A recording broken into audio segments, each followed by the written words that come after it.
Paano kung magmahal ka ng isang taong bawal mahalin sapagkat siya'y nakalaan na para sa iba? Tatanggapin mo ba siya na mawala para hindi magkasala o handa kang magkasala, wag lamang siyang mawala? Dear Papa Dudut, ako po si Gerardo pero tawagin niyo na lamang sa pangalang Gerald. 37 years old at isang bank manager.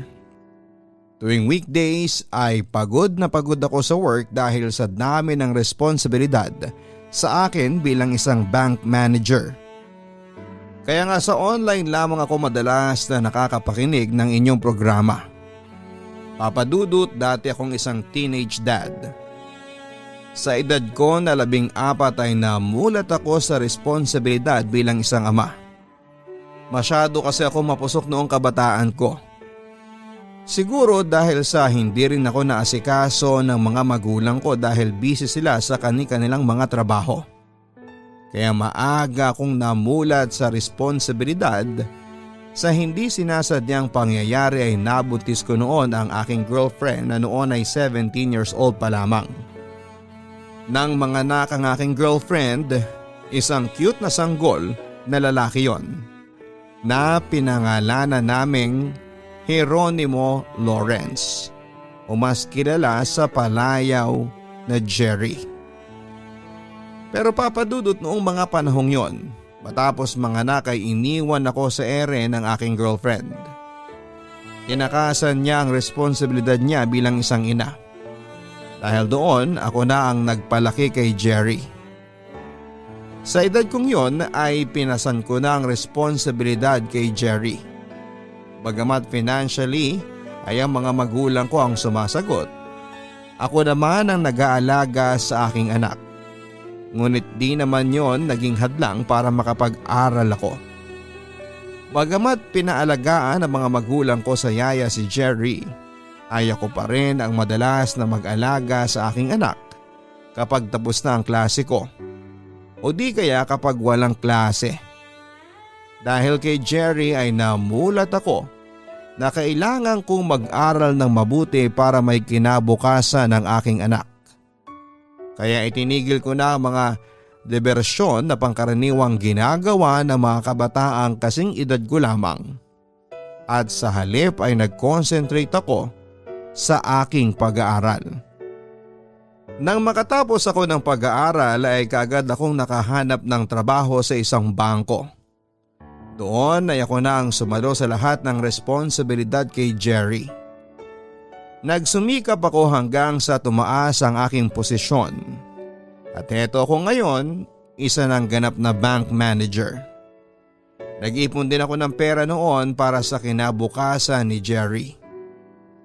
Nang lumaki na si Jerry ay saka lamang ako nabunutan ng tinik sa dibdib. 30 years old ako nang magkolehiyo ang aking anak. Hindi muna ako nag-asawa at sa halip ay binalikan ko ang pagiging teenager. Lahat ng mga hindi ko nagawa noong teenager pa ako ay ginawa ko na. Sumasama ako sa mga gimmick ng aking anak. At malugod naman niya akong sinasama at pinapakilala sa kanyang mga kaibigan. Sa totoo lang Papa Dudut ay para lamang kaming magkapatid ni Jerry sa tuwing gumigimi kami. Ang nakakatawa lang, mas updated pa ako sa mga uso kesa sa aking anak. Lalo na sa latest fashion trends. Dahil doon ay nafe-feel kong bumabata akong muli. Sabi nga ng mga kasamahan ko sa trabaho ay tumatanda raw ako ng paorong pero wala akong pakialam. Samantala, madalas kaming magkasama ni Jerry sa mga gimmick at nightlife. Buong pagmamalaki niya akong ipinapakilala sa mga tropa niya na parang mga anak ko na rin. Guys, airpot ko. Ipinakilala ko ni Jerry sa mga kaibigan niya at tulad ng aking inaasahan lahat sila ay nasurpresa sa akin. Airpot mo yan? Ang bata naman. Gulat na sabi ng kaibigan niya Halatang hindi sila makapaniwala. Ako ang dad ni Jerry. Sa maniwala kayo at sa hindi. Nakangiting sagot ko. Mga pare, 14 years lang ang tanda sa akin ni dad. Dagdag pa ni Jerry. Lalong namangha ang mga kaibigan ng anak ko. Talaga? So 14 years old pa lang ang dad mo nang pinanganak ka? Ayos ah. Narinig kong sabi naman ng isa pang kaibigan ni Jerry. By the way, just call me Gerald. Tama kayo, 14 years old pa lamang ako nang maging ama ko. I'm just 34 years old now. Pakilala ko sa dalawang tropa ni Jerry. Bali dad, sina Ray at Terence po pala. Mga kabarkada ko nung college. Ang sabi ni Jerry habang ipinapakilala sa akin ang dalawang lalaki. Magalang namang bumate sa akin sina Ray at Terence. Nice to meet you, Ray and Terence. Masaya ako dahil kayo ang naging kaibigan ng anak ko. Ang sabi ko sa dalawa. Curious lang ako, Tito Gerald. Anong feeling ng isang teenage dad?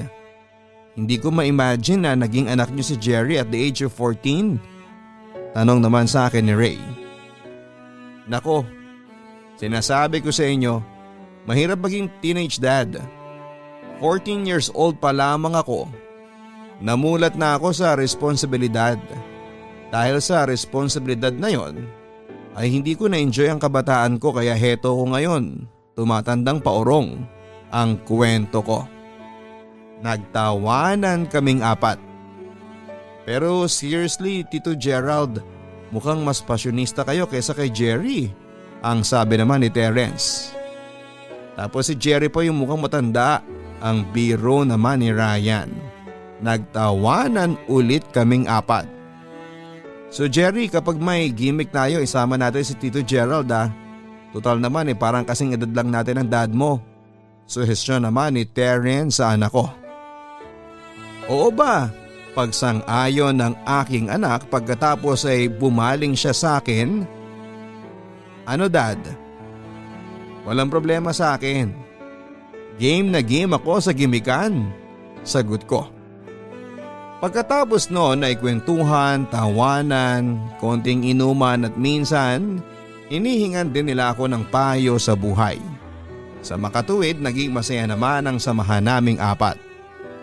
Nagpatuloy ang pakikipagkaibigan ko kina Terence at Ray at sa iba pang mga kaibigan ng aking anak Papa Dudut. Dahil sa kanila ay marami akong nalaman tungkol kay Jerry. Isa na doon ay ang kanyang buhay pag-ibig na hindi na ikukwento sa akin ng aking anak.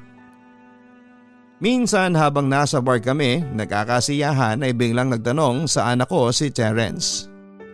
Kumusta na ang panliligaw mo kay Rowena? Sinagot ka na ba niya? Guess what, Terence? Sinagot na niya ako. Buong pagmamalaking sagot naman ng aking anak. Girlfriend ko na si Rowena. Pagmamalaki pa nito. Nagulat ako sa aking narinig, Papa Dudut. Talaga anak? Bakit hindi mo ikinikwento yon sa akin? Kailan pa? Actually dad, nung isang araw pa. Hindi ko yun ikinuwento sa iyo kasi gusto ko po kayong surpresahin. Sagot sa akin ni Jerry. Congratulations pare, Rowena is a good catch. Ang bati naman ni Ryan sa aking anak. Sige nga, ipakilala mo sa akin yung girlfriend mo at nang makilatis ko, ang sabi ko naman. Nako Tito Gerald, sinasabi ko sa inyo maganda si Rowena. Jackpot na jackpot ang anak ninyo. Dagdag naman ni Terence. Dad, ako pa, magaling akong pumili ng babae. Pagmamalaki pa ng aking anak. Pagdating sa pag-ibig ay hindi ko hinihigpitan si Jerry Papa Dudut. Although bilang ama ay madalas ko siyang payuhan tungkol doon. Madalas kong paalalahanan si Jerry na ang pag-aasawa at pagkakaroon ng anak ay isang mabigat na responsibilidad. Lagi ko siyang pinapangaralan na unahin muna ang kanyang pag-aaral at pagplanuhang mabuti ang kanyang buhay bago sumabak sa pakikipagrelasyon. Madalas ko ngang gawing halimbawa ang aking naging buhay at pinangako sa akin ni Jerry na hindi siya tutulad sa akin, Papa Dudut. Bilang ama ay masayang-masaya naman ako dahil isinasabuhay ni Jerry ang mga pangaral ko sa kanya. Katulad ko ay mataas din ang pangarap niya. Kaya nang malaman kong may girlfriend na si Jerry ay hindi ako nangamba. Alam ko na matalino ang aking anak sa pagdidesisyon sa kanyang buhay, Papa Dudut. Labis ang katuwaan ko na makitang masayang-masaya ang aking anak at alam ko dahil yon kay Rowena. Unang beses kasing pumasok sa isang relasyon si Jerry. Madalas nga yung ikwento sa akin ng aking anak ang tungkol sa kanyang girlfriend at kumbinsido akong tamang babae ang napili niya. Sabi rin niya sa akin na si Rowena na ang gusto na niyang mapangasawa. Ako naman bilang ama niya ay palagi akong nakahandang magbigay ng gabay sa aking anak. Samantala, madalas ipakita sa akin ni Jerry ang mga pictures ni Rowena. Kaya minsan ay hiniling ko sa aking anak na gusto kong makilala ang kanyang girlfriend. Agad namang nagpaunlak si Jerry at isang araw ay pinakilala ni Jerry sa akin si Rowena. Dad, ipinapakilala ko sa inyo si Rowena, sabi ng aking anak. Katabi niya ang isang babaeng parang isang anghel na bumaba sa langit. Oo, ganun ko i-describe si Rowena kasi napakaganda niya. Hindi ko tuloy mapigilan ang aking paghanga sa girlfriend ng anak ko. Good morning po sir, nice to meet you. Magalang nabate sa akin ni Rowena. Pagkatapos ay lumabas ang dalawang dimples niya pagkangiti sa akin. Oh, good morning din Rowena. Medyo nauutal kong bati pa sa babae. That time ay halos speechless ako dahil parang na-magnet ni Rowena ang puso ko. By the way, call me Gerald na lang. Wag sir. At saka kahit wala na pong po, tumatanda ako masyado, parang magkapatid lang naman kami ni Jerry. Dagdag ko pa. Halatang nahihiya pa sa akin si Rowena na tawagin ako sa aking pangalan. Anak, tama palang sinasabi mo eh. Maganda palang girlfriend mo, ang sabi ko pa kay Jerry. Agad namang nagpasalamat si Rowena sa ibinigay kong compliment sa kanya. Thanks Gerald. Ilang taon ka na Rowena? Tanong ko sa babae. 25, sagot niya. So 5 years pala ang tanda mo sa anak ko. Anyway, saan ka nag-work? Bank teller ako. Magalang na tugon naman ni Rowena. That's nice. Ako nag-work din ako sa bangko as branch manager. Sabi ko naman. Yan si Jerry, pagka-graduate niya this month, sa bangko din yan magtatrabaho. Hindi ba anak? Yes dad, sagot naman ni Jerry. Pagkatapos noon ay nagkwentuhan na kaming tatlo, Papa Dudut. Inaamin ko na labis na napahanga ako kay Rowena. Bukod kasi sa maganda si Rowena ay pino ang kilos nito. Idagdag pa ang magaganda niyang ngiti at mapupungay na mga mata na nagpapadagdag sa kanyang appeal. Bukod sa kagandahan ay humanga rin ako sa pagiging magalang at matalino ni Rowena. Masayang kausap ito at palaging may sense ang mga sinasabi niya. Kaya naisip ko noon na pareho pala kami ng standards ng aking anak pagdating sa babae. Nagmana talaga sa akin si Jerry.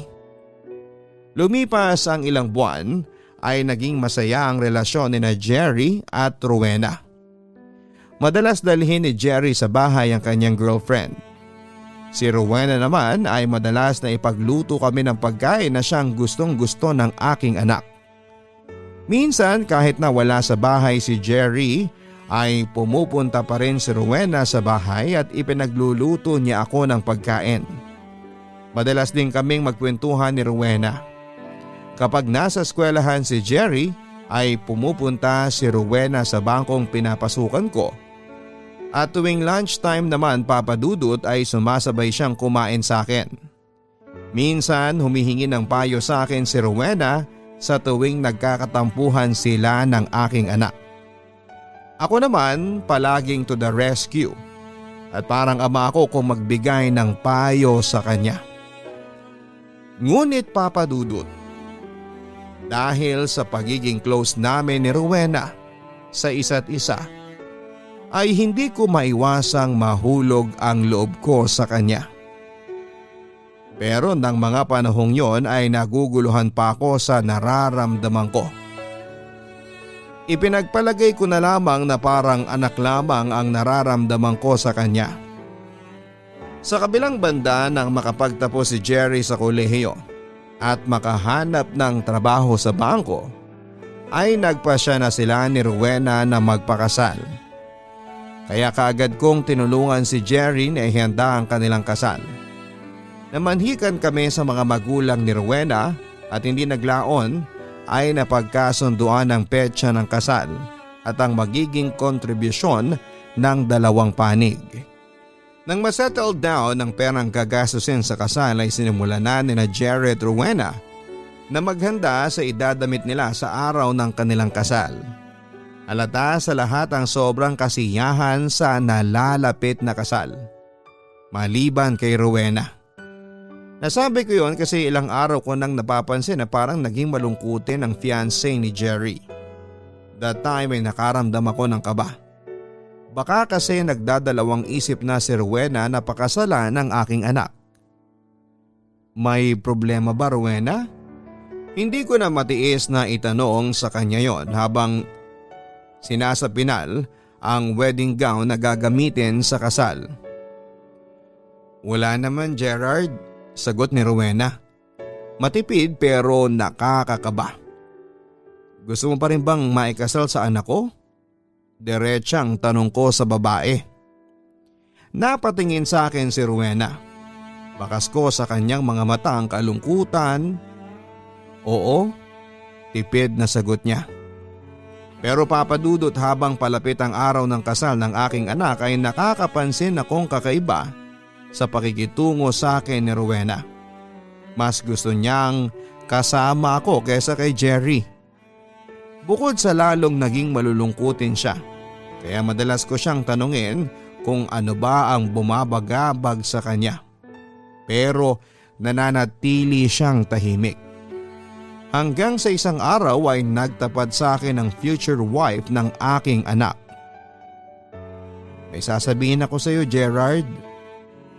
Nag-away kami ni Jerry pagtatapad sa akin ni Rowena. Nag-aalala ako sa sinabing yon ng fiancé ng anak ko. Kaya pala nitong mga nakaraang araw ay malungkot ang aking anak. Anong problema ninyo ng anak ko? Baka makatulong ako, ang sabi ko sa kanya. Actually, Gerard, may kinalaman ito sa atin. Pagpapatuloy ni Rowena. Halata sa mga mata niya na tila gusto niyang umiyak. Ha? Sa atin? Hindi ko maintindihan. Naguguluhang sabi ko. Dito ay isang katotohanan ng aking nalaman. Gerard, ikaw ang mahal ko. Hindi si Jerry.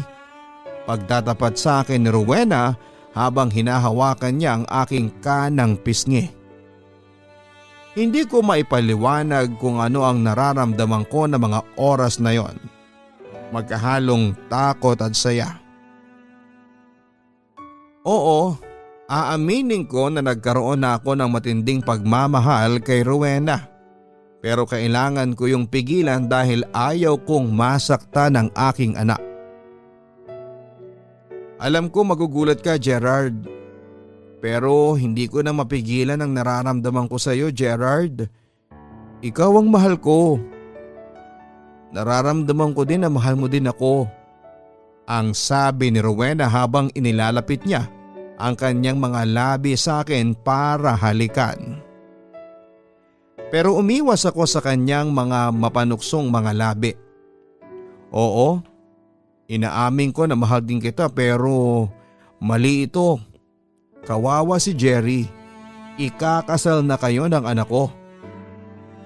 Alam ba niya ang mga ito? Tanong ko sa kanya. Hindi pa, Gerard. Nag-away kami sa ibang bagay pero hindi niya alam ang nararamdaman ko para sa iyo. Pagtatapat niya sa akin.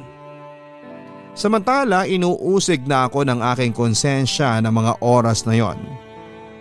Masasaktan ng anak ko sa gagawin mo. Sa gagawin nating dalawa. Ang sabi ko habang naiisip ko si Jerry.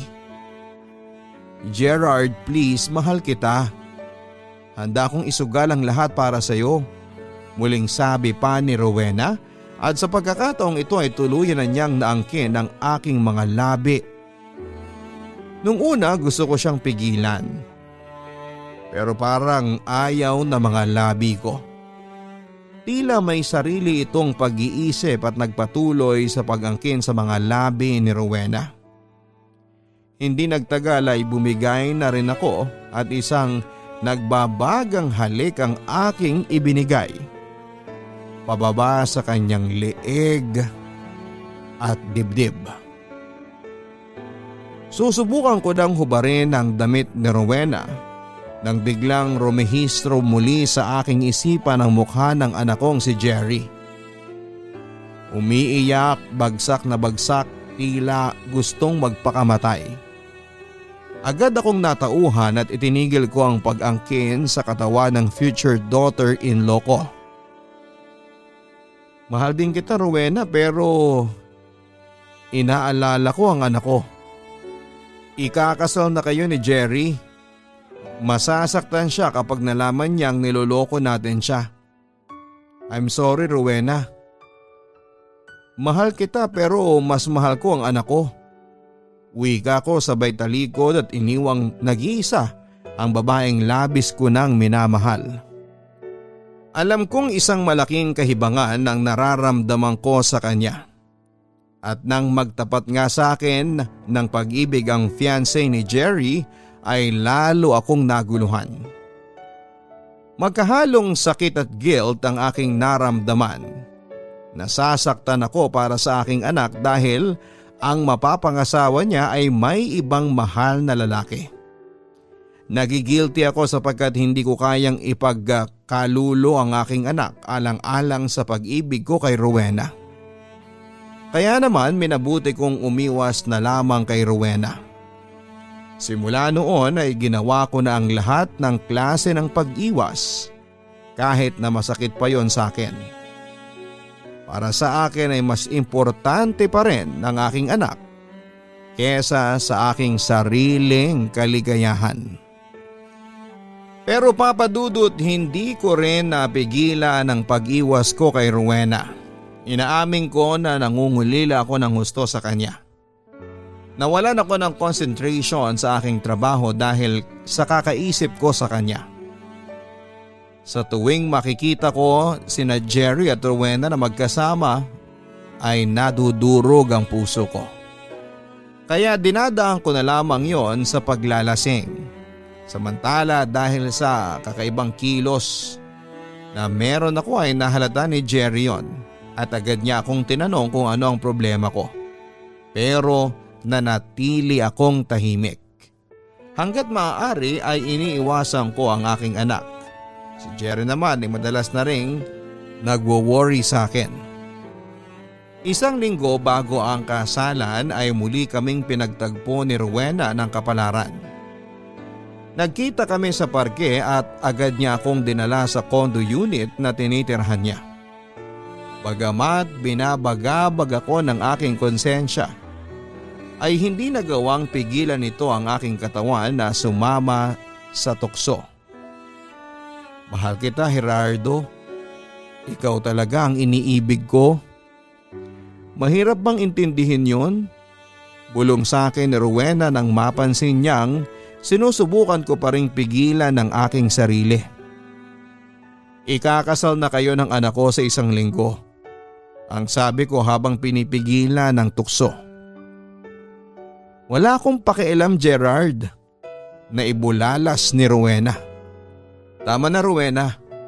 Tama na ang kalokohang ito. Hindi ko kayang ahasin ang sarili kong anak. Nagagalit-galitan kong sabi sa babaeng kaharap ko. Ngunit lalo akong inakit ni Rowena. Hindi ako magpapakasal sa lalaking hindi ko mahal. Sa'yo lang ako magpapakasal. Sa'yo lang, Gerard, ang sabi niya. Pagkatapos noon ay dahan-dahan niyang hinawakan ang ibaba ng aking pantalon sa aking maselang parte. Nakapikit lamang ako, kaunti na lang at bibigay na ako. Sa pagkakataong yun ay dahan-dahang dinilaan ni Rowena ang aking leeg habang hinihimas ang aking ibabang parte. Nanginginig ako at tila ba may kuryenteng dumadaloy sa aking mga ugat. Bumilis din ang tibok ng aking puso. Kaunti na lamang at sasabog na ako. Please, Gerard, make this night ours. Mapang-akit na bulong sa akin ni Rowena. Sa pagkakataong yon ay tuluyan na akong bumigay. Alam mo ba na hindi ko kailanman ibinigay ang virginity ko kay Jerry? Sa'yo ko lang ito ibibigay. Gerardo, angkinin mo na ako. Dagdag pa ni Rowena habang hinuhubad niya ang aking suot na polo at pantalon. Sa puntong yun ay hindi na ako nagpakipot pa. Dinala ko si Rowena sa kanyang kama at unti-unti kong hinubad ang kanyang suot na damit. At doon ay tuluyan na kaming naglaro sa apoy.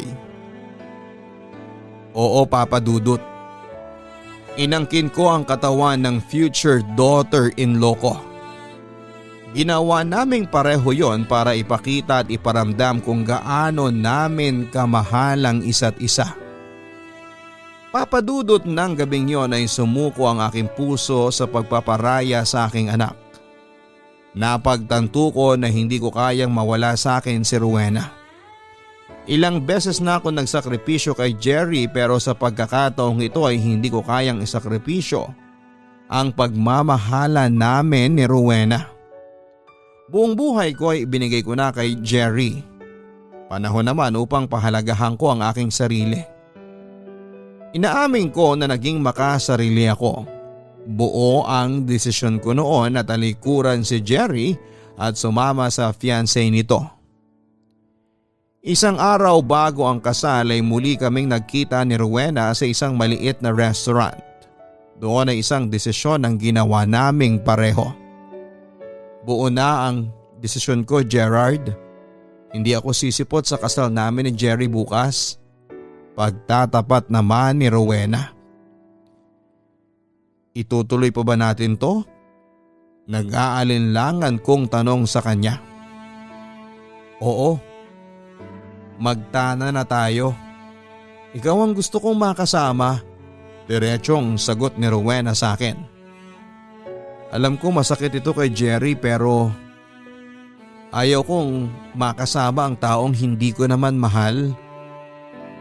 Nakahanda na bang lahat ng dadalhin natin? Tanong ko. Tumango naman si Rowena. Bukas ng hapon, lilipad tayo papunta ng Aklan. Magiging tahimik ang buhay natin doon. Pagpapasya ko. Pagkatapos noon ay isang nagbabagang halik ang aking ibinigay sa babaeng pinakamamahal ko. Samantala dumating ang araw ng kasal nina Jerry at Rowena. Hindi na ako umuwi noon sa bahay at sa halip ay nanuluyan kami ni Rowena sa isang hotel chain sa Caloocan bago tumungo sa domestic airport. Napansin kong nakailang missed call sa akin ng anak ko pero wala akong ganang sagutin yon. Sigurado ko that time na sobrang nagwo-worry na si Jerry sa aming dalawa ni Rowena. 10:00 ang kasal pero 9:00 pa lamang ay nasa airport na kami. Eksaktong 10:30 naman ay lumipad na kami papunta sa Aklan. That was the hardest decision I've ever made. Tumuloy kami ni Rowena sa rest house na pagmamay-ari ng mga magulang ko. Tinanggal ko rin ang anumang uri ng komunikasyon kay Jerry. Pero panayang dasal ko noon sa Panginoon na sana patawarin niya ako sa ginawa ko sa aking anak. Nararamdaman ko rin sa mga oras na yon ang pighati at pagkamuhi sa puso ni Jerry. Ilang araw kaming lumagi na Rowena sa Aklan pero hindi ako mapalagay. Palaging napapanaginipan ko si Jerry na umiiyak sa harap ko. At dahil doon ay inusig ako ng aking konsensya. Masyado akong nag-alala sa aking anak kaya naman nag-decide ako na umuwi ng Maynila upang alamin ang kalagayan ni Jerry matapos ang pagtraidor ko sa kanya. Pumunta ako sa bahay namin ng anak ko at doon ay nadatnan ko si Jerry na nangangalumata, wasted at parang wala nang kinabukasang naghihintay. "Anak?" sabi ko pagkakita kay Jerry. Niyakap ko siya ng mahigpit pero tulad ng aking inaasahan ay nagpumigla siya. "Anak? Alam niyo ba yung sinasabi niyo, ha? Ikaw? Anak ba talagang turing mo sa akin?" ang sabi ni Jerry na may halong panunumbat. "Oo." ang tangi kong naisagot sa kanya. "Kung anak pa lang turing mo sa akin, bakit mo ko trinaydor? Bakit mo inagaw sa akin ang babaeng pinakamamahal ko? Bakit mo inahas ang girlfriend ko?" Sa pagkakataong yon ay nakita ko ang galit at pagkamuhi sa mga mata ni Jerry, Papa Dudut. "Patawarin mo ko, anak. Hindi ko sinasadya." Naiiyak kong wika. "Hindi sinasadya? Hindi ba sinasadyang may tuturing ang inyong pagtatanan at planong hindi pagsipot sa kasal ko? Gerardo, wag mo nga akong lokohin. Anak, intindihin mo naman sana ako. Mahal ko si Rowena. Nagmamahalang kami." Pagpapaliwanag ko sa kanya. "Pero ako, hindi niyo ko inintindi. Hindi niyo man lang inisip kung ano ang mararamdaman ko oras na malaman kong inagaw mo sa akin ang fiancé ko." Galit na wika ni Jerry. "Mga agaw ka, Gerardo. Pinagsisisihan ko kung bakit ikaw pang naging tatay ko." Nasaktan ako ng sobra sa mga sinabing yon ng anak ko. Pero nilunok ko yon kahit mapait sa aking puso. Kasalanan ko rin naman kaya ako kinamumuhian ng aking anak. Samantala, sinubukan ko pa rin yakapin ang aking anak. Pero lumayo ito, Papa Dudut. Alam ko na gusto niya akong suntukin ng mga oras na yon. Pero pinigilan lang niya. "Tama na. Layan mo na ako. Bago ako tuluyang mawala ng paggalang sa inyo." Naiiyak na sabi sa akin ng aking anak. "Anak, sana mapatawad mo rin ako. Sa totoo lang masakit sa aking makita kang ganyan. Kung nasaktan man kita sa ginawa namin ni Rowena, mas nasaktan ako dahil alam ko ang nararamdaman mo. Anak kita, Jerry." Halos nanginginig na ang boses ko sa sobrang pag-iyak noon. "Anak mo pala ako pero bakit ginawa mo sa akin to? Gerardo, hindi mo ba alam ang sakit na idinulot ng panloloko nyo sa akin? Sa dinami-dami kasi ng pwedeng manloko sa akin, sarili ko pang ama. Ang sama mo, Dad. Hindi mo inisip ang mararamdaman ko. Hindi mo inisip na masasaktan ng anak mo sa gagawin ninyong pagtatanan. Alam mo ba, Dad, sobrang kahihiyan ang inabot ko nang hindi sumipot sa kasal namin si Rowena. Nilagay mo ko sa kahihiyan, Gerardo." Sa pagkakataong yun ay tuluyan ang bumagsak ang aking katawan at napaluhod sa harap ng aking anak dahil sa labis na pagdadalamhati. Ang malas ko dahil sa dinami-dami ng pwede kong maging tatay. Ikaw pang ibinigay sa akin? I hate you, Gerardo. Kinamumuhian kita. Buong lakas na sinabi yon ni Jerry sa harapan ko. Papadudot masakit sa akin na kamuhian ng sarili kong anak, pero wala naman akong magagawa. Ako rin naman ang may kagagawa nito. Ako rin mismo ang sumira sa samahan naming mag-ama. Labis akong nakonsensya sa ginawa ko kay Jerry. Naramdaman ko ang sakit na nararamdaman niya sapagkat anak ko siya, Papa Dudut. Simula noon ay naging madalas ang aking pag-iyak. Hindi rin ako makatulog noon sapagkat madalas akong usigin ang aking konsensya. Nawala rin ang concentration ko sa aking trabaho. Maski si Rowena ay nakonsensya na rin sa ginawa namin ni Jerry. Papadudot ilang beses kong tinangkang humingi ng tawad kay Jerry ngunit madalas bawalan ako ng lakas ng loob. Hanggang sa isang araw ay nabalitaan ko na lamang na nagpakalayo-layo na si Jerry. Hindi nagpasabi si Jerry kung nasaan siya lumipat ng tirahan. Wala na kaming naging communication simula noon. Kami naman ni Rowena ay nagpa siyang magpakasal sa huwes. Samantala natanggap na rin ng mga magulang ni Rowena ang relasyon namin bagamat awang-awa sila kay Jerry. Ako naman ay palagi kong pinagdarasal si Jerry sa Diyos na sana'y gabayan niya ang aking anak at ilayo sa anumang kapahamakan. Hiniling ko rin sa Diyos na sana'y mapatawad din ako ni Jerry sa mga kasalanang nagawa ko sa kanya. Hanggang isang araw ay dininig ng Diyos ang aking kahilingan. Aksidente kami nagkita ni Jerry sa simbahan ng Santo Domingo sa Quezon City. Bagamat nahihiya, agad akong tumabi sa upuan na kinakalagyan niya. Ine-expect ko nang magagalit siya sa akin kapag nakita niya ako. Pero nang lumingon siya at makita ako ay ngumiti sa akin ang aking anak. May kaunting lungkot pero alam kong welcoming ang mga ngiting yon. Pasensya na po kayo kung nakapagsalita ako ng hindi maganda sa inyo. You know Dad, I realized na mahal ko pala kayo Dad.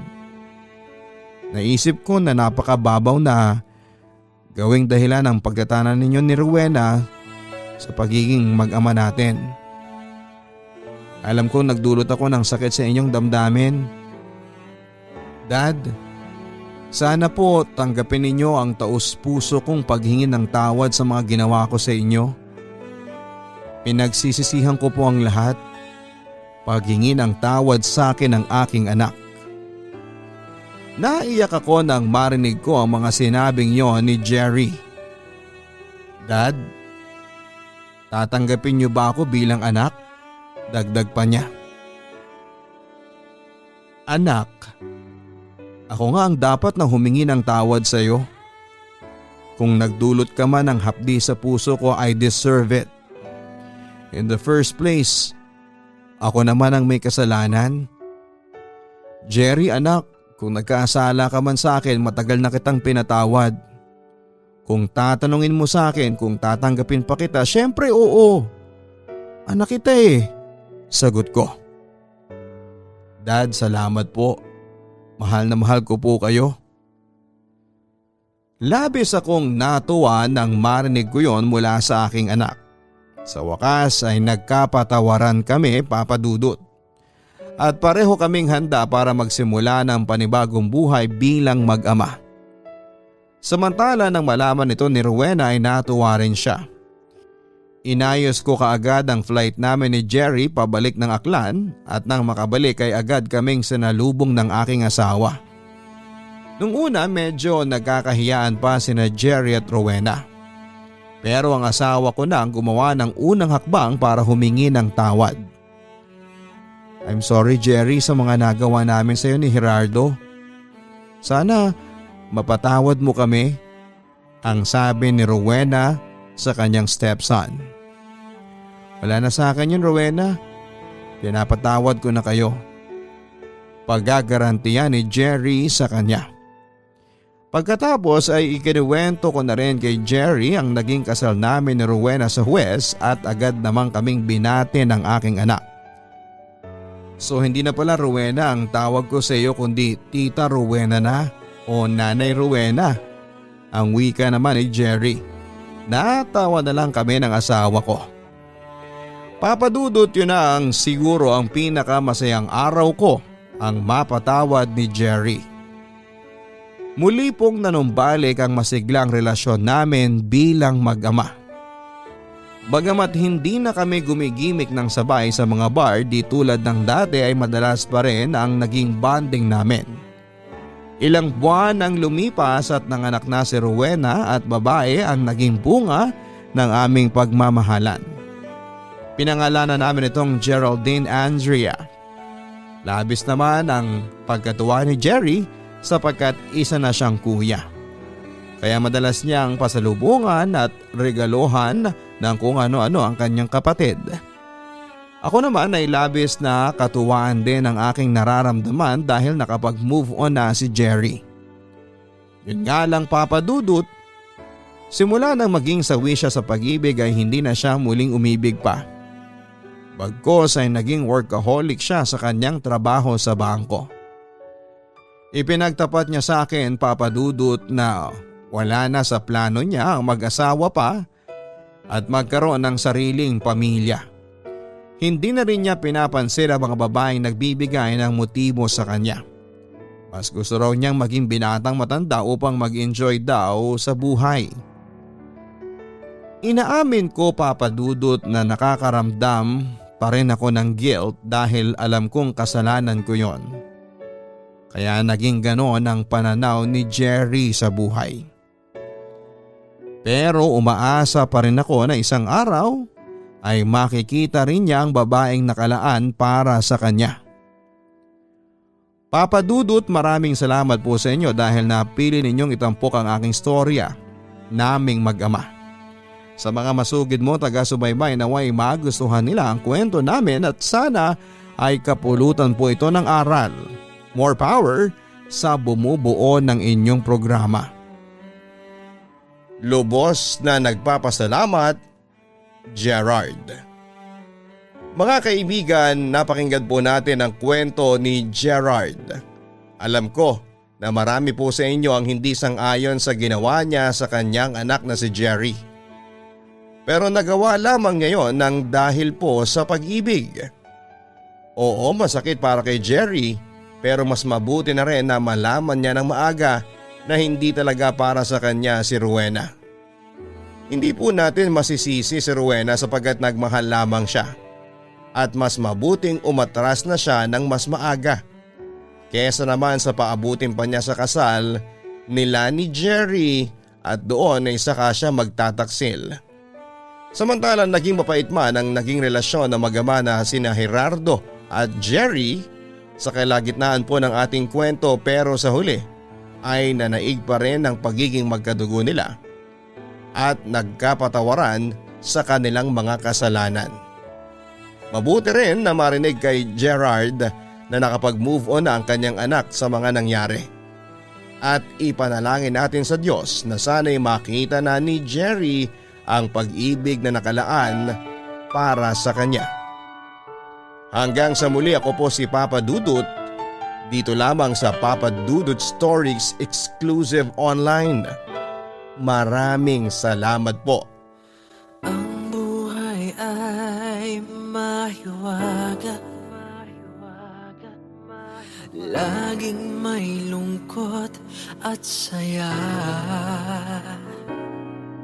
Sa Papa Dudut Stories, laging may karamay ka.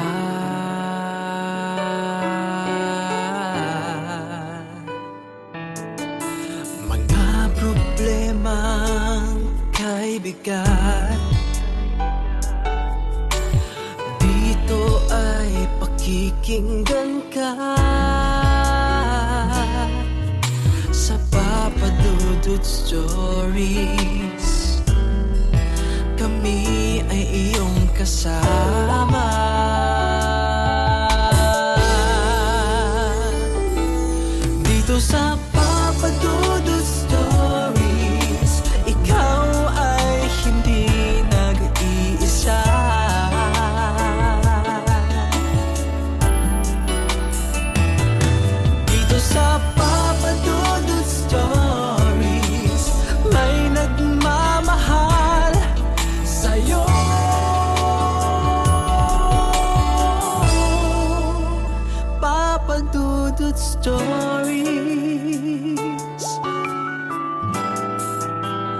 Papa Dudut Stories.